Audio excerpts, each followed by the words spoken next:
రోజు బెండకాయ పులుసు చేస్తున్నాను. కొబ్బరి పొడి వేసి చాలా బాగుంటుంది. ఫస్ట్ ఒక గిన్నె పెట్టుకొని 4 పావుల నూనె పోసుకున్నాను. ఒక పెద్ద ఆనియన్ సన్నగా తరుక్కొని ఇది రెడ్గా మంచిగా ఆనియన్ పచ్చివాసన పోయే వరకు ఫ్రై చేసుకున్నాను. దాంట్లో ఫ్రెష్ అల్లము ఒక చెంచా అయితే వేసుకున్నాను. తర్వాత మనకు కారం ఎంత తింటామో అంత చూసి వేసుకున్నాను. మనం కావాలంటే కారం తక్కువ వేసుకొని పచ్చిమిర్చి కూడా వేసుకోవచ్చు. నేను పచ్చిమిర్చి వేస్తలేను. తర్వాత ఒక బెండకాయల 2 ముక్కలు చేసుకొని అయితే లేత బెండకాయలు ఇవి ఇలా మొత్తం కలుపుకోవాలా. తర్వాత ఒక 3 టమాటాలు తీసుకున్నాను. ఈ 3 టమాటాలు దాంట్లో అయితే వేసేసుకొని మంచిగా ఒక 2 నిమిషాలు అయితే ఫ్రై అయితే చేశాను.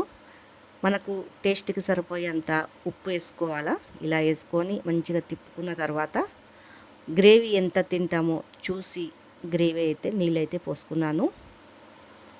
ఇవంతా మంచిగా కలబెట్టుకున్నాక చింతపండు పులుసు పోసుకున్నాను. మనకు ఎంత కావాలో పుల్లదనం తినే వరకు. తర్వాత కొబ్బరి పొడి ఇదంతా పోసుకొని మంచిగా ఉడకనియాల.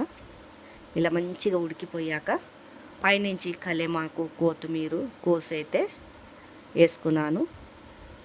ఎంతో టేస్టీగా వేడి వేడి అన్నం వెంబడి ఇలా తింటే ఒక ముద్ద ఎక్కువైనా తింటారు. బెండకాయ పులుసు మీ ఎంతమందికి బెండకాయ పులుసు ఇష్టం ఉన్నదో కామెంట్ చేయండి. లైక్ అయితే చేయండి. ఫుల్ వీడియో వాచ్ చేసి అయితే చూడండి.